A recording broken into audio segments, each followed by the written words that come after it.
Need to know how to put your hard hat together quickly? We have got you covered.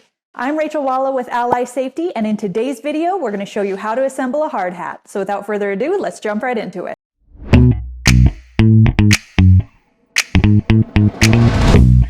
When you get your new hard hat, it's going to come in two pieces, the shell and the suspension. We're going to take just a minute to talk about the suspension. If we look right here, my suspension is upright, the ratchet is in the back, this is the front of the suspension, and then you have 4 brackets that go around the suspension.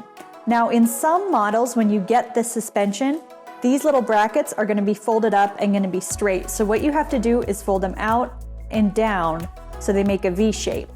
These ones are already folded out and down. So all we have to do is flip it upside down, put it in the hard hat, and clip it into place. So now we're ready to slip these brackets into place. What you want to do is you slide each of these brackets to be kind of nestled in like this, and then just clip them into place. So slide it into place, and then just click it.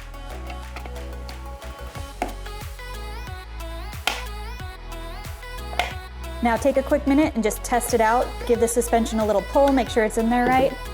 That's how you assemble a hard hat. Thank you so much for watching, and until next time, I'll see you guys later.